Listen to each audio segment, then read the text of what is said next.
नमस्कार दर्शकों, साहित्य मन में आप सभी का स्वागत है। आज मैं आपके समक्ष एक बार फिर उपस्थित हूँ। आज मैं आपके लिए लेकर आई हूँ कहानी माँ, जिसको लिखा है प्रेमचंद जी ने। इसका वाचन शुरू करते हैं। आज बंदी छूटकर घर आ रहा है। करुणा ने एक दिन पहले ही घर लीप पोत रखा था। इन 3 वर्षों में उसने कठिन तपस्या करके जो 10-5 रुपये जमा करके रखे थे, वह सब पति के सत्कार और स्वागत की तैयारियों में खर्च कर दिए। पति के लिए धोतियों का जोड़ा लाई थी, नए कुर्ते बनवाए थे। बच्चे के लिए नए कोट और टोपी की आयोजन की थी। बार बार बच्चे को गले लगाती और प्रसन्न होती। अगर इस बच्चे ने सूर्य की भांति उदय होकर उसके अंधेरे जीवन को प्रदीप्त न कर दिया होता, तो कदाचित ठोकरों ने उसके जीवन का अंत कर दिया होता। पति के कारावास दंड के 3 ही महीने बाद इस बालक का जन्म हुआ। उसी का मुंह देख देख कर करुणा ने यह 3 साल काट दिए थे। वह सोचती, जब मैं बालक को उनके सामने ले जाऊंगी तो वह कितने प्रसन्न होंगे। उसे देखकर पहले तो चकित हो जाएंगे, फिर गोद में उठा लेंगे और कहेंगे, करुणा, तुमने यह रत्न देकर मुझे निहाल कर दिया। कैद के सारे कष्ट बालक की तोतली बातों में भूल जाएंगे। उसकी एक सरल, पवित्र, मोहक दृष्टि हृदय की सारी व्यथाओं को धो डालेगी। इस कल्पना का आनंद लेकर वह फूली ना समाती थी। वह सोच रही थी, आदित्य के साथ बहुत से आदमी होंगे। जिस समय वह द्वार पर पहुँचेंगे, जय जय शंकर की ध्वनि से आकाश गूंज उठेगा। वह कितना स्वर्गीय दृश्य होगा उन आदमियों के बैठने के लिए। करुणा ने एक फटा सा टाट बिछा दिया था, कुछ पान बना लिए थे और बार बार आशामय नेत्रों से द्वार की ओर ताकती थी। पति की वह सुदृढ़, उदार, तेजपूर्ण मुद्रा बार बार आंखों में फिर जाती थी। उनकी वे बातें बार बार याद आती थीं, जो चलते समय उनके मुख से निकली थी। उनका वह धैर्य, वह आत्मबल, जो पुलिस के प्रहारों के सामने भी अटल रहा था। वह मुस्कुराहट जो उस समय भी उनके अधरों पर खेल रही थी।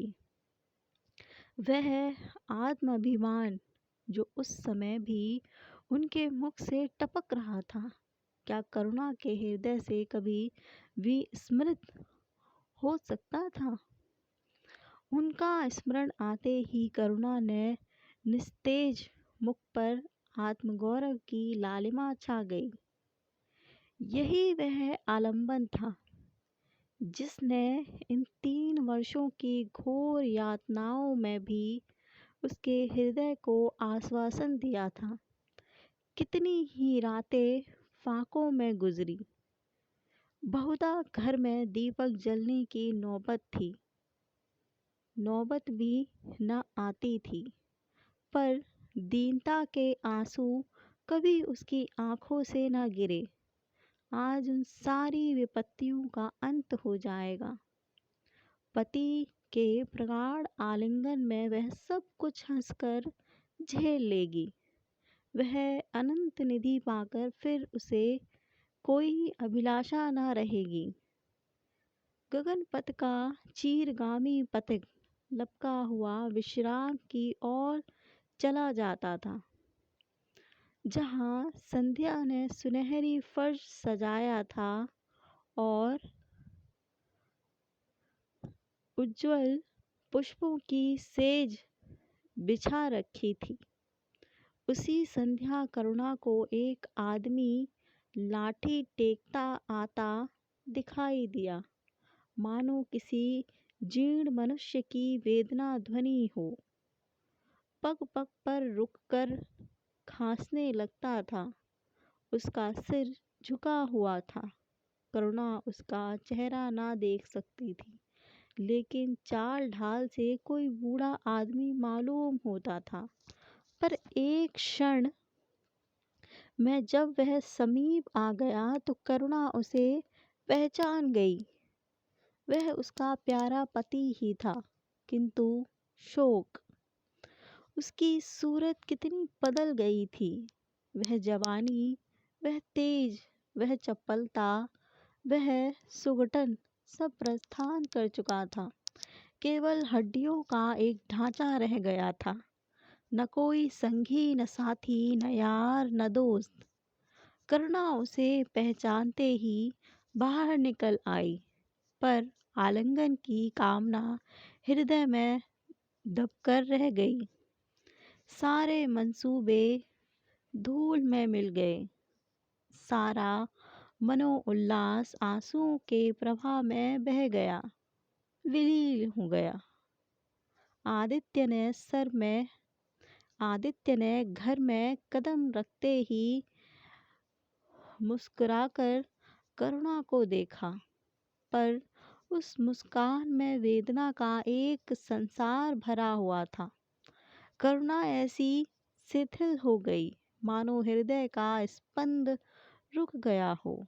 वह फटी हुई आंखों से स्वामी की ओर टकटकी बांधे खड़ी थी, मानो उसे अपनी आंखों पर अब भी विश्वास न आता हो।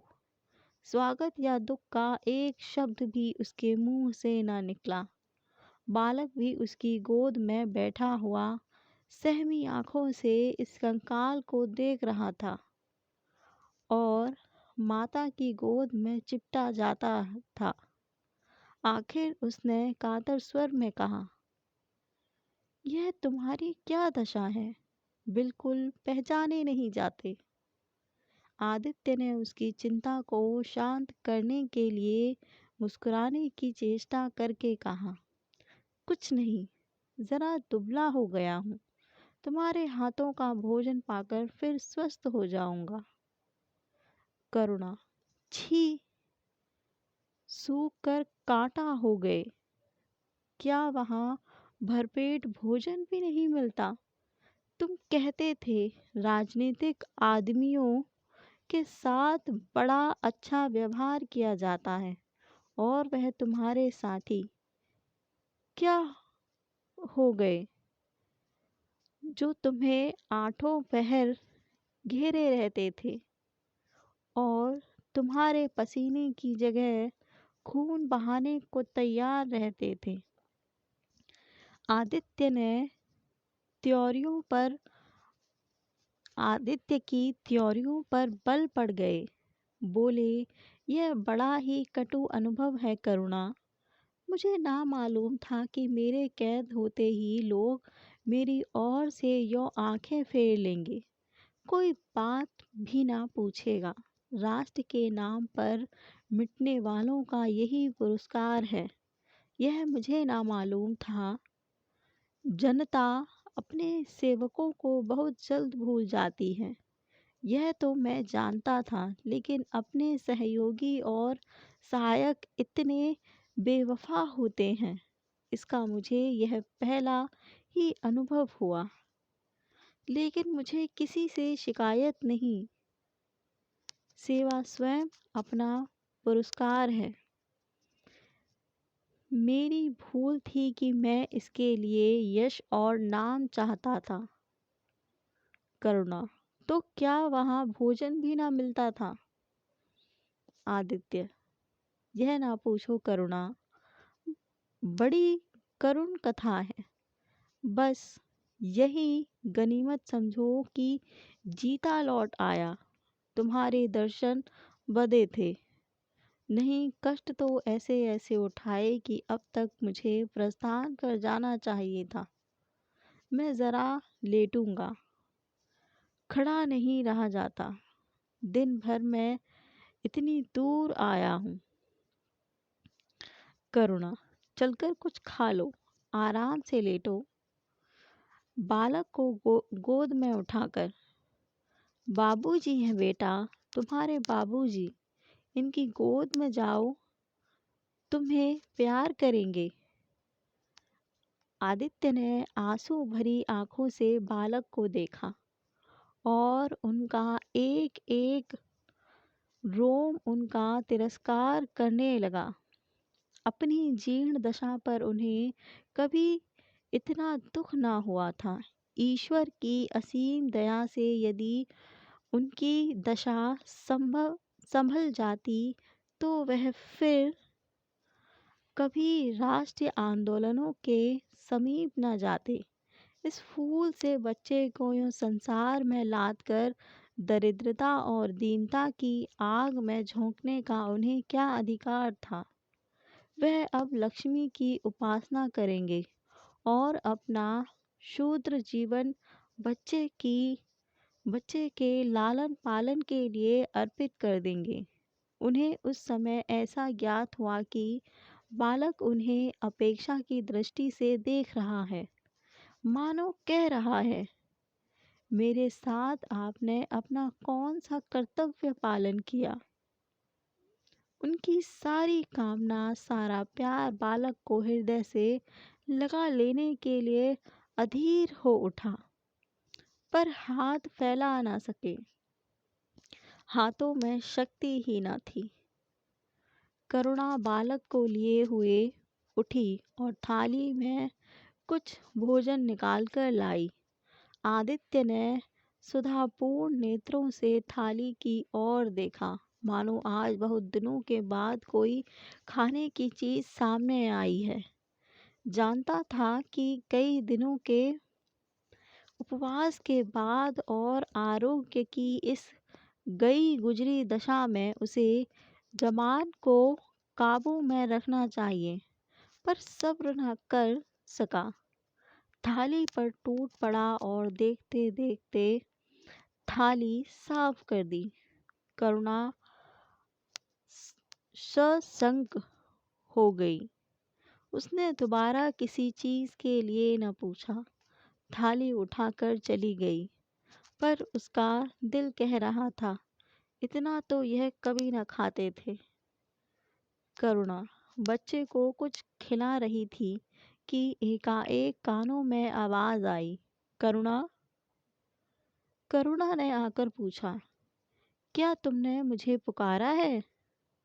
आदित्य का चेहरा पीला पड़ गया था और सांस जोर जोर से चल रही थी। हाथों के सहारे वही टाट पर लेट गए थे। करुणा उनकी यह हालत देखकर घबरा गई। बोली, जाकर किसी वैद्य को बुला लाऊं? आदित्य ने हाथ के इशारे से उसे मना करके कहा, व्यर्थ है करुणा, अब तुमसे छिपाना व्यर्थ है। मुझे सील हो गया है। कई बार मरते मरते बच गया हूँ। तुम लोगों के दर्शन बदे थे, इसलिए प्राण ना निकलते थे। देखो प्रिय, रो मत। करुणा ने सिसकियों को दबाते हुए कहा, मैं वैद्य जी को लेकर अभी आती हूँ। आदित्य ने फिर सिर हिलाया, नहीं करुणा, केवल मेरे पास बैठी रहो। अब किसी से कोई आशा नहीं है। डॉक्टरों ने जवाब दे दिया है। मुझे तो यही आश्चर्य है कि यहाँ पहुँच कैसे गया। न जाने कौन सी देवी शक्ति मुझे वहाँ से खींच लाई। कदाचित यह इस बुझते हुए दीपक की अंतिम झलक थी। आह, मैंने तुम्हारे साथ बड़ा अन्याय किया। इसका मुझे हमेशा दुख रहेगा। मैं तुम्हें कोई आराम न दे सका, तुम्हारे लिए कुछ ना कर सका, केवल सुहाग का दाग लगाकर और एक बालक के पालन का भार छोड़कर चला जा रहा हूँ। आह! करुणा ने हृदय को दृढ़ करके कहा, तुम्हें कहीं दर्द तो नहीं हो रहा है? आग बना लाऊं? कुछ बताते क्यों नहीं? आदित्य ने करवट बदलकर कहा, कुछ मरने की ज- कुछ करने की जरूरत नहीं प्रिय, कहीं दर्द नहीं। बस ऐसा मालूम हो रहा है कि दिल बैठा जाता है, जैसे पानी में डूबा जाता हूँ। जीवन की लीला समाप्त हो रही है। दीपक को बुझते हुए देख रहा हूँ। कह नहीं सकता कब आवाज बंद हो जाए। जो कुछ कहना है वह कह डालना चाहता हूँ। क्यों वह लालसा ले जाऊं? मेरे एक प्रश्न का जवाब दोगी? पूछूं? करुणा के मन की सारी दुर्बलता, सारा शोक, सारी वेदना मानो लुप्त हो गई और उनकी जगह उस आत्मबल का उदय हुआ जो मृत्यु पर हंसता है और विपत्ति के सांपों से खेलता है।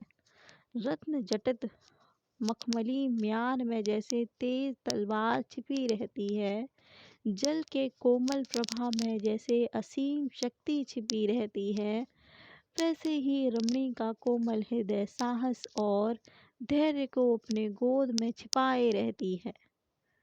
क्रोध जैसे तलवार को बाहर खींच लेता है, विज्ञान जैसे जल शक्ति का उद्घाटन कर लेता है, वैसे ही प्रेम रमणी के साहस और धैर्य को प्रदीप्त कर देता है। करुणा ने पति के सिर पर हाथ रखते हुए कहा, पूछते क्यों नहीं प्यारे? आदित्य ने करुणा के हाथों के कोमल स्पर्श का अनुभव करते हुए कहा, तुम्हारे विचार में मेरा जीवन कैसा था? बधाई बधाई के योग्य? देखो, तुमने मुझसे कभी पर्दा नहीं रखा। इस समय भी स्पष्ट ही कहना, तुम्हारे विचार में मुझे अपने जीवन पर हंसना चाहिए या रोना चाहिए? करुणा ने उल्लास के साथ कहा, यह प्रश्न क्यों करते हो प्रियतम? क्या मैंने तुम्हारे कभी क्या मैंने तुम्हारी कभी उपेक्षा की है? तुम्हारा जीवन देवताओं का सा जीवन था, निस्वार्थ, निर्लिप्त और आदर्श। विघ्न बाधाओं से तंग आकर मैंने तुम्हें कितनी ही बार संसार की ओर खींचने की चेष्टा की, पर उस समय भी मैं मन में जानती थी कि मैं तुम्हें ऊंचे आसन से गिरा रही हूँ। अगर तुम माया मोह में फंसे होते, कदाचित मेरे मन को अधिक संतोष होता, लेकिन मेरी आत्मा को वह गर्व और उल्लास न होता जो इस समय हो रहा है। मैं अगर किसी को बड़े से बड़ा आशीर्वाद दे सकती हूँ, तो वह यही होगा कि उसका जीवन तुम्हारे जैसा हो। यह कहते कहते करुणा का आभाहीन मुखमंडल ज्योतिर्मय हो गया, मानो उसकी आत्मा दिव्य हो गई हो। आदित्य ने सवर्ग सगर्व नेत्रों से करुणा को देखकर कहा, बस अब मुझे संतोष हो गया करुणा। इस बच्चे की ओर से मुझे कोई शंका नहीं है। मैं उसे इससे अधिक कुशल हाथों में नहीं छोड़ सकता। मुझे विश्वास है कि जीवन का यह ऊंचा और पवित्र आदर्श सदैव तुम्हारे सामने रहेगा। अब मैं मरने को तैयार हूँ। 7 वर्ष बीत गए। बालक प्रकाश अब 10 साल का, रूपवान, बलिष्ठ, प्रसन्न उन्मुख, सुकुमार था, बला का तेज, साहसी और मनस्वी। भय तो उसे छू भी नहीं गया था। करुणा का संतप्त हृदय उसे देखकर शीतल हो जाता। संसार करुणा को अभागिनी और दीन समझे, वह कभी भाग्य का रोना नहीं रोती। उसने उन आभूषणों को बेच डाला जो पति के जीवन में उसे प्राणों से भी प्रिय थे, और उस धन से कुछ गाय और भैंसें मोल ली। वह कृषक की बेटी थी और गौपालन उसके लिए कोई नया व्यवसाय न था। इसी को उसने अपनी जीविका का साधन बनाया। विशुद्ध दूध कहाँ मयस्सर होता है, सब दूध हाथों हाथ बिक जाता। करुणा करुणा को पहर रात से पहर रात तक काम में लगा रहना पड़ता था। वह प्रसन्न थी, उसके मुख पर निराशा या दीनता की छाया नहीं, संकल्प और साहस का तेज है। उसके एक एक अंग से आत्मगौरव की ज्योति सी निकल रही है। आंखों में एक दिव्य प्रकाश है। गंभीर, अथाह और समीप सारी वेदनाएं, वैधव्य का शोक और विधि का निर्दय प्रहार, सब उस प्रकाश की गहराई में विलीन हो गया है। प्रकाश पर वह जान देती है। उसका आनंद, उसकी अभिलाषा, उसका संसार, उसका स्वर्ग, सब प्रकाश पर न्यौछावर है। पर यह मजाल नहीं कि प्रकाश कोई शरारत करे और करुणा आंखें बंद कर ले। नहीं, वह उसके चरित्र की बड़ी कठोरता से देखभाल करती है। वह प्रकाश की माँ ही नहीं, माँ बाप दोनों हैं। उसके पुत्र स्नेह में माता की ममता के साथ पिता की कठोरता भी मिली हुई है। पति के अंतिम शब्द अभी तक उसके कानों में गूंज रहे हैं। वह आत्म उल्लास जो उनके चेहरे पर झलकने लगा था, वह गर्वमयी लाली जो उनकी आंखों में छा गई थी, अभी तक उसकी आंखों में फिर रही है। निरंतर पति चिंतन ने आदित्य को उसकी आंखों में प्रत्यक्ष कर दिया है। वह सदैव उनकी उपस्थिति का अनुभव किया करती है। उसे ऐसा जान पड़ता है कि आदित्य की आत्मा सदैव उसकी रक्षा करती रहती है। उसकी यही हार्दिक अभिलाषा है कि प्रकाश जवान होकर पिता का पदगामी हो। संध्या हो गई। एक भिखारिणी द्वार पर आकर भीख मांगने लगी। करुणा उस समय गौओं को सानी दे रही थी। प्रकाश बाहर खेल रहा था, बालक ही तो था। शरारत सूझी, घर में गया और कटोरे में थोड़ा सा भूसा लेकर बाहर निकला। भिखारिणी ने अपनी झोली फैला दी। प्रकाश ने भूसा उसकी झोली में डाल दिया और जोर से तालियां बजाता हुआ भागा।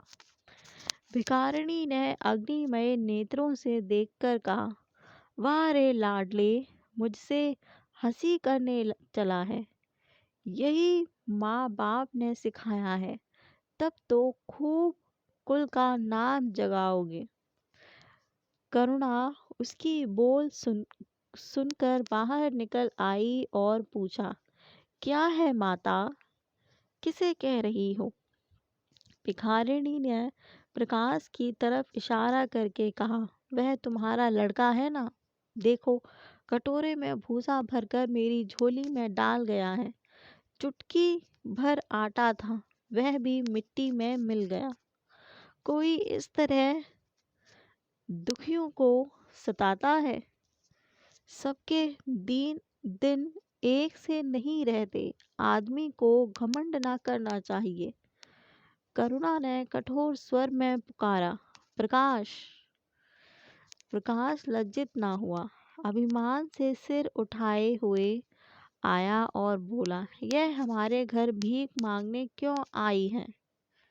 कुछ काम क्यों नहीं करती? करुणा ने उसे समझाने की चेष्टा करके कहा, शर्म तो नहीं आती, उल्टे और आंखें दिखाते हो। प्रकाश, शर्म क्यों आए? यह क्यों रोज भीख मांगने आती हैं हमारे यहाँ? क्या कोई चीज मुफ्त आई आती है? करुणा, तुम्हें कुछ न देना था तो सीधे से कह देते। जाओ, तुमने यह शरारत क्यों की? प्रकाश, उसकी आदत कैसे छूटती? करुणा ने बिगड़कर कहा, तुम अब पिटोगे मेरे हाथों। प्रकाश, पिटूंगा क्यों? आप जबरदस्ती पीटेंगी। दूसरे मुल्कों में अगर कोई भीख मांगे तो कैद कर लिया जाए, यह नहीं कि उल्टे भिखमंगों को और शह दिया जाए। करुणा, जो अपंग है वह कैसे काम करे? प्रकाश, तो जाकर डूब मरे, जिंदा क्यों रहती है? करुणा निरुत्तर हो गई। बुढ़िया को तो उसने आटा दाल देकर विदा किया, किंतु प्रकाश का कुतर्क उसके हृदय में फोड़े के समान टीसता रहा। इसने यह धृष्टता, यह अभिनय कहाँ सीखा? रात को भी उसे बार बार यही ख्याल सताता रहा। आधी रात के समीप एकाएक प्रकाश की नींद टूटी तो देखा लालटेन जल रही है और करुणा बैठी रो रही है। उठ बैठा और बोला, अम्मा, अभी तुम सोई नहीं? करुणा ने मुंह फेर कर कहा, नींद नहीं आई। तुम कैसे जाग गए? प्यास तो नहीं लगी है? प्रकाश, नहीं अम्मा, न जाने क्यों आँख खुल गई। मुझसे आज बड़ा अपराध हुआ अम्मा। करुणा ने उसके मुख की ओर स्नेह के नेत्रों से देखा। प्रकाश, मैंने आज बुढ़िया के साथ बड़ी नटखटी की, मुझे क्षमा करो, फिर कभी ऐसी शरारत ना करूँगा। यह कहकर वह रोने लगा। करुणा ने स्नेहार्द होकर उसे गले लगा लिया और उसके कपोलों का चुंबन करके बोली, बेटा, मुझे खुश करने के लिए ये कह रहे हो या तुम्हारे मन में सचमुच पछतावा हो रहा है?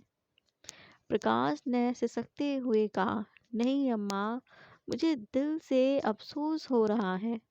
अब की वह बुढ़िया आएगी तो मैं उसे बहुत से पैसे दूंगा। करुणा का हृदय मतवाला हो गया। ऐसा जान पड़ा आदित्य सामने खड़े बच्चे को आशीर्वाद दे रहे थे और कह रहे हैं, करुणा, शोभ मत कर, प्रकाश अपने पिता का नाम रोशन करेगा, तेरी संपूर्ण कामनाएं पूरी हो जाएंगी। लेकिन प्रकाश के कर्म और वचन में मेल ना था और दिनों के साथ उनके चरित्र का यह अंग प्रत्यक्ष होता जाता था। जहिन था ही विद्यालय से उसे वजीफे मिलते थे। करुणा भी उसकी यथेष्ट सहायता करती रहती थी, फिर भी उसका पूरा ना पड़ता था। यह मित व्ययता और सरल जीवन पर विद्वता से भरे हुए व्याख्यान दे सकता था, पर उसका रहन सहन फैशन के अंधभक्तों से जी भर भी घटकर ना था। प्रदर्शन की धुन हमेशा सवार रहती थी उसके मन और बुद्धि में। निरंतर द्वंद्व होता रहता था। मन जाति की ओर था, बुद्धि अपनी ओर। मन बुद्धि मन को दबाए रखती थी, उसके सामने मन की एक न चलती थी। जाति सेवा ऊसर की खेती है, वहाँ बड़े से बड़ा उपहार जो मिल सकता है वह है गौरव और यश, पर वह भी स्थायी नहीं, इतना स्थिर कि एक क्षण में जीवन भर की कमाई पर पानी फिर सकता है। अतएव उसका अंतःकरण अनिवार्य वेग के साथ विलासमय जीवन की ओर झुकता था, यहाँ तक कि धीरे धीरे उसे त्याग और निग्रह से मृणा होने लगी घृणा होने लगी। वह दूर दूर अवस्था और दरिद्रता को हेय समझता था। उसके हृदय ना था, भाव ना थे, केवल मस्तिष्क था। मस्तिष्क में दर्द कहाँ, दया कहाँ। वहाँ तो तर्क है, हौसला है, मंसूबे हैं। सिंध में बाढ़ आई, हजारों आदमी तबाह हो गए। विद्यालय ने वहाँ एक सेवा समिति भेजे। प्रकाश के मन में द्वंद्व होने लगा, जाऊं या ना जाऊं। इतने दिनों अगर वह परीक्षा की तैयारी करे तो प्रथम श्रेणी में पास हो। चलते समय उसने बीमारी का बहाना कर दिया। करुणा ने लिखा, तुम सिंध ना गए, इसका मुझे खेद है। तुम बीमार रहते हुए भी वहां जा सकते थे। समिति में चिकित्सक भी तो थे। प्रकाश ने पत्र का उत्तर दिया। उड़ीसा में अकाल पड़ा। प्रजा मक्खियों की तरह मरने लगी। कांग्रेस ने पीड़ितों के लिए मिशन तैयार किया। उन्हीं दिनों विद्यालय ने इतिहास के छात्रों को ऐतिहासिक खोज के लिए लंका भेजने का निश्चय किया। करुणा ने प्रकाश को लिखा, तुम उड़ीसा जाओ। किंतु प्रकाश लंका जाने को ललायत था। वह कई दिन इसी दुविधा में रहा। अंत को सिलोन ने उड़ीसा पर विजय पाई। करुणा ने अब की उसे कुछ न लिखा, चुपचाप रोती रही। सिलोन से लौटकर प्रकाश छुट्टियों में घर गया। करुणा उससे खिंची खिंची रही। प्रकाश मन में लज्जित हुआ और संकल्प किया कि अब की कोई अवसर आया तो अम्मा को अवश्य प्रसन्न करूँगा। यह निश्चय करके वह विद्यालय लौटा, लेकिन यहाँ आते ही फिर परीक्षा की फिक्र सवार हो गई। यहाँ तक कि परीक्षा के दिन आ गए, मगर इम्तिहान से फुर्सत पाकर भी प्रकाश घर न गया। विद्यालय के एक अध्यापक कश्मीर सैर करने जा रहे थे। प्रकाश उन्हीं के साथ कश्मीर चल खड़ा हुआ। पर परीक्षा फल निकले और प्रकाश प्रथम आया।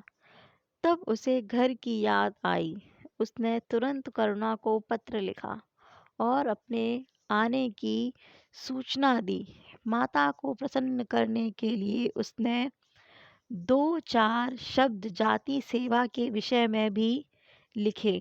अब मैं आपकी आज्ञा का पालन करने को तैयार हूँ। मैंने शिक्षा संबंधी कार्य करने का निश्चय किया है। इसी विचार से मैंने यह विशिष्ट स्थान प्राप्त किया है।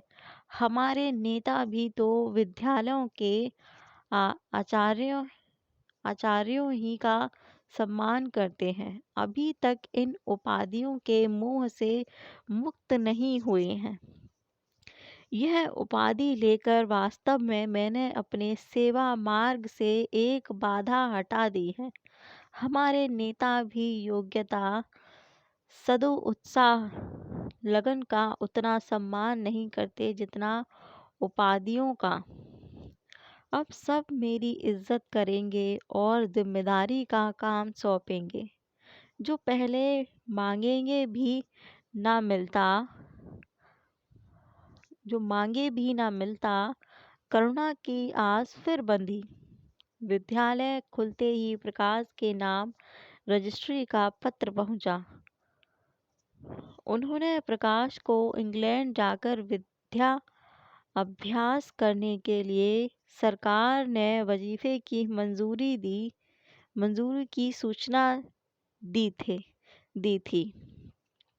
प्रकाश पत्र हाथ में लिए हर्ष के उन्माद में जाकर माँ से बोला, अम्मा, इंग्लैंड जाकर पढ़ने के लिए सरकारी वजीफा मिल गया। करुणा ने उदासीन भाव से पूछा, तो तुम्हारा क्या इरादा है? प्रकाश, मेरा इरादा, ऐसा अवसर पाकर भला कौन छोड़ता है? करुणा, तुम तो स्वयं सेवकों में भर्ती होने जा रहे थे। करुणा, प्रकाश, तो क्या आप समझती हैं स्वयं सेवक बन जाना ही जाति सेवा है? मैं इंग्लैंड से आकर भी तो सेवा कार्य कर सकता हूँ। और अम्मा, सच पूछो तो एक मैजिस्ट्रेट अपने देश का जितना कर सकता है उतना 1,000 स्वयं सेवक मिलकर भी नहीं कर सकते। मैं तो सिविल सर्विस की परीक्षा में बैठूंगा और मुझे विश्वास है कि सफल हो जाऊंगा। करुणा ने चकित होकर पूछा, तो क्या तुम मैजिस्ट्रेट हो जाओगे?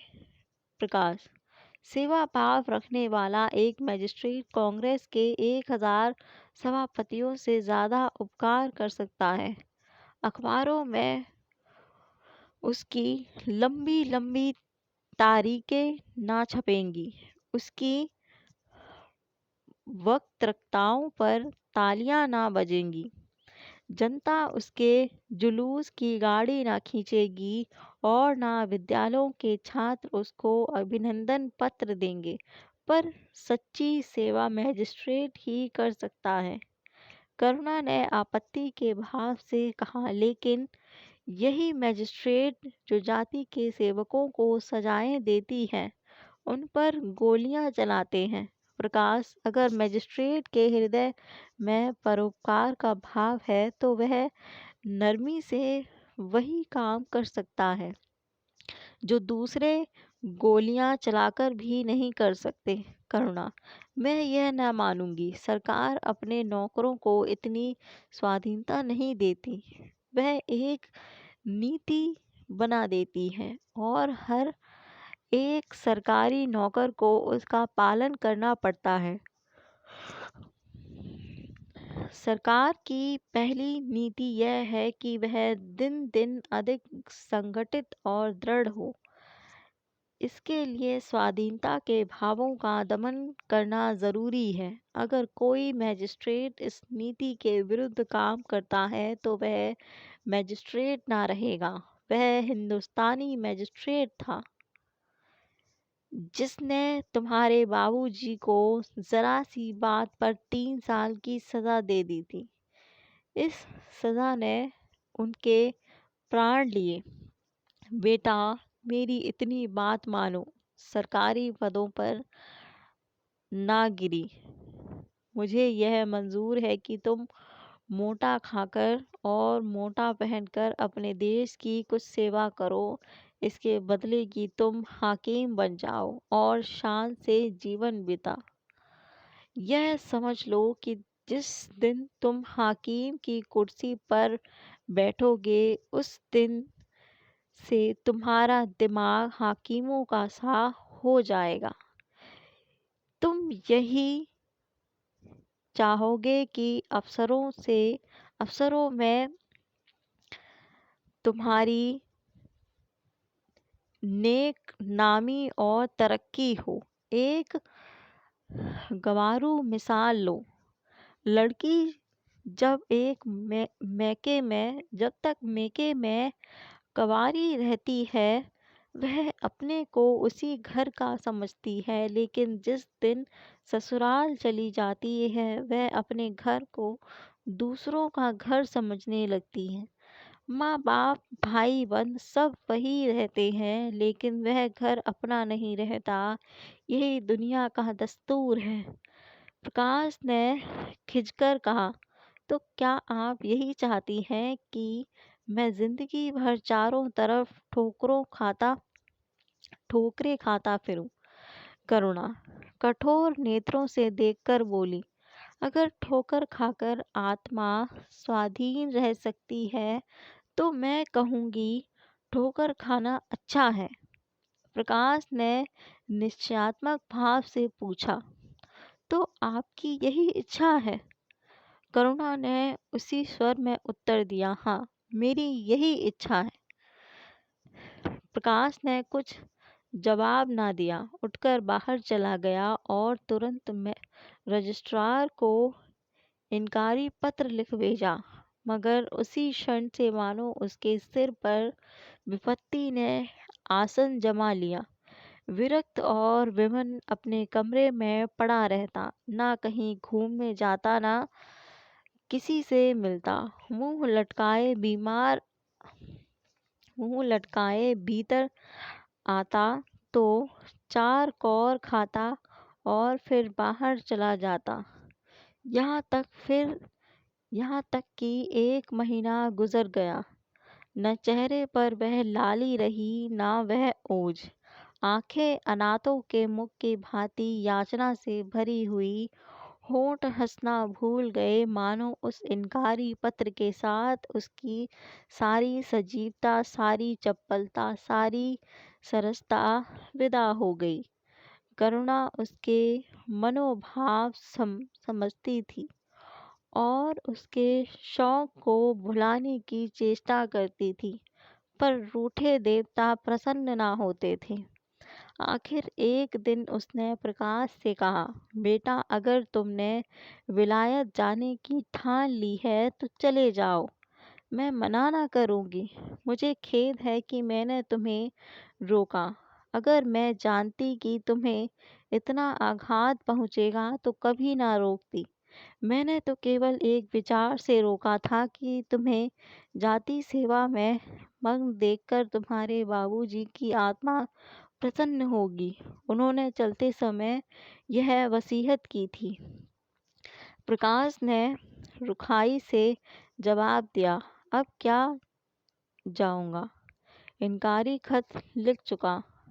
मेरे लिए कोई अब तक बैठा थोड़ी होगा, कोई दूसरा लड़का चुन लिया गया होगा, और फिर करना ही क्या है? जब आपकी मर्जी है कि गांव गांव की खाक छानता फिरूं तो वही वही सही। करुणा का गर्व चूर चूर हो गया। इस अनुमति से उसने बाधा का काम लेना चाहा था, पर सफल ना हुई। बोली, अभी ना चुना गया होगा, लिख दो, मैं जाने को तैयार हूँ। प्रकाश ने झुंझलाकर कहा, अब कुछ नहीं हो सकता। लोग हंसी उड़ाएंगे। मैंने तय कर लिया है कि जीवन को आपकी इच्छा से इच्छा के अनुकूल बनाऊंगा। करुणा, तुमने अगर शुद्ध मन से यह इरादा किया होता तो यो ना रहते। तुम मुझसे सत्याग्रह कर रहे हो। अगर मन को दबाकर, मुझे अपनी राह का कांटा समझकर तुमने मेरी इच्छा पूरी भी की तो क्या? मैं तो जब जानती कि तुम्हारे मन में आप ही आप सेवा का भाव उत्पन्न होता, तुम आज ही मजिस्ट्रेट साहब को पत्र लिख दो। प्रकाश, अब नहीं लिख सकता तो इसी शोक में तने बैठे रहोगे? लाचारी है। करुणा ने कुछ और ना कहा। जरा देर में प्रकाश ने देखा कि वह कहीं जा रही है, मगर वह कुछ बोला नहीं। करुणा के लिए बाहर आना जाना कोई असाधारण बात न थी, लेकिन जब संध्या हो गई और करुणा न आई तो प्रकाश को चिंता होने लगी। अम्मा कहाँ गई? यह प्रश्न बार बार उसके मन में उठने लगा। प्रकाश सारी रात द्वार पर बैठा रहा। भांति भांति की शंकाएं मन में उठने लगी। उसे अब याद आया, चलते समय करुणा कितनी उदास थी, उसकी आंखें कितनी लाल थीं। यह बातें प्रकाश को उस समय क्यों ना नजर आई? वह क्या स्वार्थ में अंधा हो गया था? हाँ, अब प्रकाश को याद आया, माता ने साफ सुथरे कपड़े पहने थे, उसके हाथ में छतरी भी थी। तो क्या वह कहीं बहुत दूर गई है? किससे पूछे? अनिष्ट के भय से प्रकाश रोने लगा। श्रावण की अंधेरी भयानक रात थी। आकाश में श्याम मेघमालाएं भीषण स्वप्न की भांति छाई हुई थीं। प्रकाश रह रहकर आकाश की ओर देखता था, मानो करुणा उन्हीं मेघमालाओं में छिपी बैठी है। उसने निश्चय किया, सवेरा होते ही माँ को खोज खोजने चलूंगा। और अगर किसी ने द्वार खटखटाया, प्रकाश ने दौड़कर खोला तो देखा करुणा खड़ी है। उसके मुखमंडल पर इतना खोया हुआ है, इतना करुण था, जैसे आज ही उसका सुहाग उठ गया है, जैसे अब संसार में उसके लिए कुछ नहीं रहा, जैसे वह नदी के किनारे खड़ी अपनी लदी हुई नाव को डूबती देख रही है और कुछ कर नहीं सकती। प्रकाश ने अधीर होकर पूछा, अम्मा कहीं चली गई थी? बहुत देर लगाई। करुणा ने भूमि की ओर ताकते हुए जवाब दिया, एक काम से गई थी, देर हो गई। यह कहते हुए उसने प्रकाश के सामने एक बंद लिफाफा फेंक दिया। प्रकाश ने उत्सुक होकर लिफाफा फाड़ लिया। ऊपर ही विद्यालय की मोहर थी। तुरंत ही लिफाफा खोलकर पड़ा। हल्की सी लालिमा चेहरे पर दौड़ गई। पूछा, यह तुम्हें कहाँ मिल गया? करुणा, तुम्हारे रजिस्ट्रार के पास से लाई हूँ। क्या तुम वहाँ चली गई थी? और क्या करती? कल तो गाड़ी का समय न था। मोटर ले ली थी, मोटर ले लेती। प्रकाश एक क्षण तक मौन खड़ा रहा, फिर कुंठित स्वर में बोला, जब तुम्हारी इच्छा नहीं है तो क्यों मुझे भेज रही हो? करुणा ने विरक्त भाव से कहा कि इसलिए कि तुम्हारी जाने की इच्छा है। तुम्हारा यह मलिन वेश नहीं देखा जाता। अपने जीवन के 20 वर्ष तुम्हारी हित कामना पर अर्पित कर दिए। अब तुम्हारी महत्वाकांक्षा की हत्या नहीं कर सकती। तुम्हारी यात्रा सफल हो, यही मेरी हार्दिक अभिलाषा है। करुणा का कांठ रुंध गया और कुछ न कह सकी। प्रकाश उसी दिन से यात्रा की तैयारियां करने लगा। करुणा के पास जो कुछ था वह सब खर्च हो गया। कुछ क्षण से भी लेना पड़ा।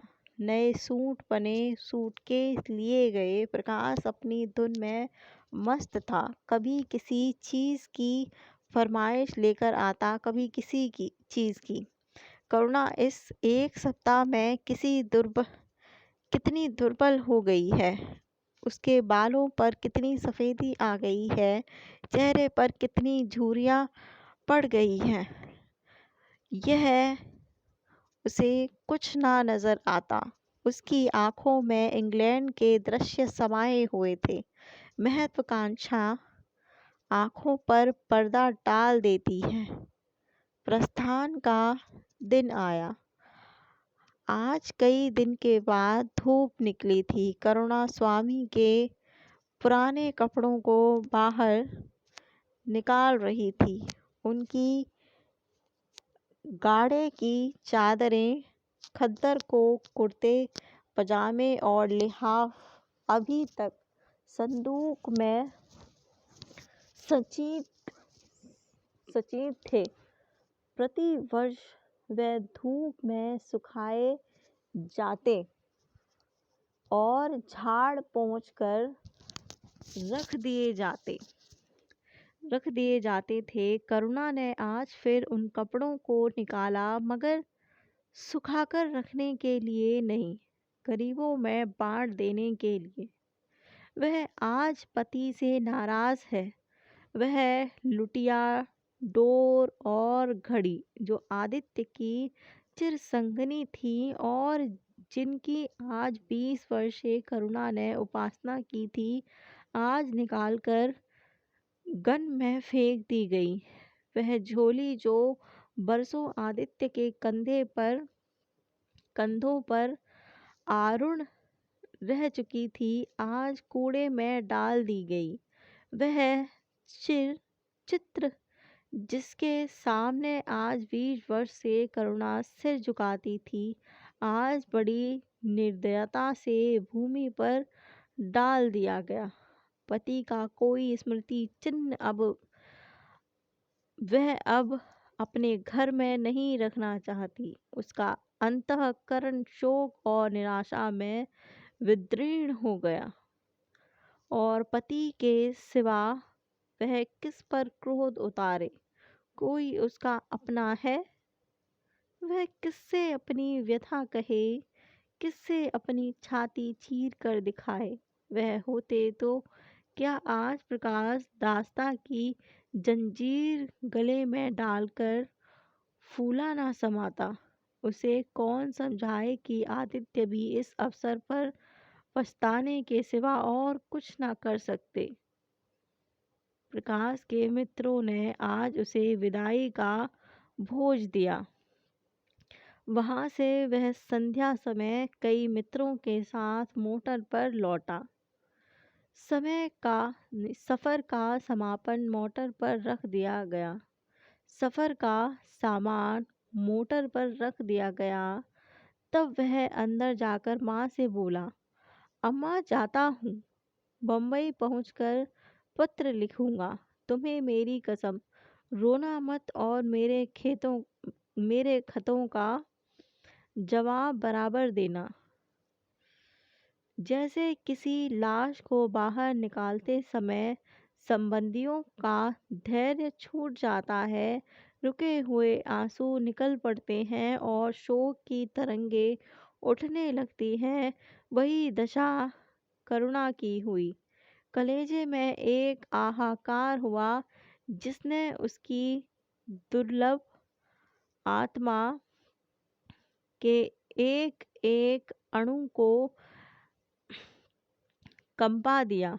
मालूम हुआ पांव पानी में फिसल गया है और मैं लहरों में बही जा रही हूँ। उसके मुख से शोक या आशीर्वाद का एक शब्द भी ना निकला। प्रकाश ने उसके चरण छुए, अश्रु जल से माता के चरणों को पखारा, फिर बाहर चला गया। करुणा पाषाण मूर्ति की भांति खड़ी थी। सहसा ग्वाले ने आकर कहा, बहू जी, भैया चले गए, बहुत रोते थे। तब करुणा की समाधि टूटी। देखा सामने कोई नहीं है। घर में मृत्यु का सा सन्नाटा छाया हुआ है और मानो हृदय की गति बंद हो गई है। सहसा करुणा की दृष्टि ऊपर उठ गई। उसने देखा कि आदित्य अपनी गोद में प्रकाश की निर्जीव देह लिए खड़े रो रहे हैं। करुणा पछाड़ खाकर गिर पड़ी। करुणा जीवित थी, पर संसार से उसका कोई नाता न था। उसका छोटा सा संसार जिसे उसने अपनी कल्पनाओं के हृदय में रचा था, स्वप्न की भांति अनंत में विलीन हो गई। जिस प्रकाश को सामने देखकर वह जीवन की अंधेरी रात में भी हृदय में आशाओं की संपत्ति लिए जी रही थी, वह बुझ गया और संपत्ति लुट गई। अब ना कोई आश्रय था और ना उसकी जरूरत। जिन गुरुओं को वह दोनों वक्त अपने हाथों से दाना चारा देती और सहलाती थी, अब खूंटे में बंधी निराश नेत्रों से द्वार की ओर ताकती रहती थी। बछड़ों को गले लगाकर चुमकारने वाला अब कोई न था। किसके लिए दूध दोहे, मुस्का मस्का निकाले, खाने वाला कौन था? करुणा ने अपने छोटे से संसार को अपने ही अंदर समेट लिया था। किंतु एक ही सप्ताह में करुणा के जीवन ने एक फिर रंग बदला। उसका छोटा सा संसार फैलते फैलते विश्ववाही हो गया। जिस लंगर ने मौका को तट से एक केंद्र पर बांध रखा था, वह उखड़ गया। अब नौका सागर के अशेष विस्तार में भ्रमण करेगी, चाहे वह उद्दाम तरंगों के वक्ष में ही क्यों ना विलीन हो जाए। करुणा द्वार पर जा बैठती और मोहल्ले भर के लड़कों को जमा करके दूध पिलाती। दोपहर तक मक्खन निकालती और वह मक्खन मोहल्ले के लड़के खाते। फिर भांति भांति के पकवान बनाती और कुत्तों को खिलाती। अब यही उसका नित्य का नियम हो गया। चिड़िया, कुत्ते, बिल्लियां, चींटे, चींटियां सब अपने हो गए। प्रेम वह द्वार अब किसी के लिए बंद ना था। उस अंगुल भर जगह में जो प्रकाश के लिए भी काफी न थी, अब समस्त संसार समा गया। एक दिन प्रकाश का पत्र आया। करुणा ने उसे उठाकर फेंक दिया। फिर थोड़ी देर के बाद उसे उठाकर फाड़ डाला और चिड़ियों को दाना चुगाने लगी। मगर जब निशायोगिनी ने अपनी धुनी जलाई और वेदनाएं उससे वरदान मांगने के लिए विकल होकर चली, तो करुणा की मनोवेदना भी सजग हो उठी। प्रकाश का पत्र पढ़ने के लिए उसका मन व्याकुल हो उठा। उसने सोचा, प्रकाश मेरा कोई है? प्रकाश मेरा कौन है? मेरा उससे क्या प्रयोजन?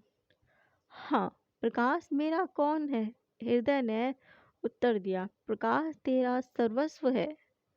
वह तेरे उस अमर प्रेम की निशानी है जिससे तू सदैव के लिए वंचित हो गई।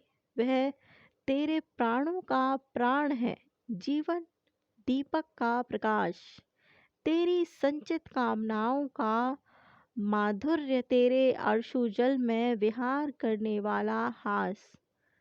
करुणा उस पत्र के टुकड़ों को जमा करने लगी, मानो उसके प्राण बिखर गए हों। एक एक टुकड़ा उसे अपने खोए हुए प्रेम का एक एक पद चिन्ह सा मालूम होता था। जब सारे पुर्जे जमा हो गए तो करुणा दीपक के सामने बैठकर उन्हें जोड़ने लगी, जैसे कोई वियोगी हृदय प्रेम के टूटे हुए तारों को जोड़ रहा हो। हाय रे ममता, अभागिनी सारी रात उन पुर्जों को जोड़ने में लगी रही। पत्र दोनों ओर लिखा हुआ था, इसीलिए पुर्जों को ठीक स्थान पर रखना और भी कठिन था। कोई शब्द, कोई वाक्य बीच में गायब हो जाता। उस एक टुकड़े को वह फिर खोजने लगती। सारी रात बीत गई पर पत्र अभी अपूर्ण था। दिन चढ़ आया। मोहल्ले के लौंडे मक्खन और दूध की चाट में एकत्र हो गए। कुत्ते और बिल्लियों का आगमन हुआ। चिड़िया आ आकर गन में कूदने लगी। कोई ओखली पर बैठी, कोई तुलसी के चौतरे पर करुणा को सिर उठाने की फुर्सत नहीं। दोपहर हुआ, करुणा ने सिर न उठाया। न भूख थी न प्यास थी। फिर संध्या हो गई, पर वह पत्र अभी तक अधूरा था। पत्र का आशय समझ में आ रहा था। प्रकाश का जहाज कहीं से कहीं जा रहा है। उसके हृदय में कुछ उठा हुआ है, पर करुणा ना सोच सकी। प्यास से तड़पते हुए आदमी की प्यास क्या ओस से बुझ सकती है? करुणा पुत्र की लेखनी से निकले एक एक शब्द को पढ़ना चाहती थी। इस भांति 3 दिन गुजर गए। संध्या हो गई थी। 3 दिन की जगह आंखें जरा झपक झपक गई थी। करुणा ने देखा, एक लंबा चौड़ा कमरा है। उसमें मेजें कुर्सियां लगी हुई हैं। उसमें मेजें कुर्सियां लगी हुई हैं। बीच में एक ऊंचे मंच पर कोई आदमी बैठा हुआ है। करुणा ने ध्यान से देखा, वह प्रकाश था। एक क्षण में एक कैदी उसके सामने लाया गया। उसके हाथ पांव में जंजीर थी, कमर झुकी हुई। यह आदित्य थे। करुणा की आंखें खुल गई, आंसू बहने लगे। पत्र के टुकड़ों को फिर समेट लिया और उसे जलाकर राख कर डाला। राख की एक चुटकी के सिवा वहां कुछ न रहा। यही उस ममता की चिता थी जो उसके हृदय को विदीर्ण किए डालती थी। इसी एक चुटकी राख में उसका गुड़ियों वाला बचपन, उसका संतप्त यौवन और उसका तृष्णामय वैधव्य सब समा गया। प्रातः काल लोगों ने देखा तो पक्षी पिंजड़े में उड़ चुका था, पिंजड़े से उड़ चुका था। आदित्य का चित्र अब भी उसके हृदय से चिपका हुआ था। वह भग्न हृदय पति की स्नेह स्मृति में विश्राम कर रहा था और प्रकाश का जहाज यूरोप चला जा रहा था। यहाँ ये कहानी समाप्त होती है। मेरा वीडियो देखने के लिए आपका धन्यवाद।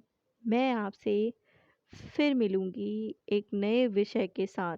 तब तक के लिए आप सभी को नमस्कार।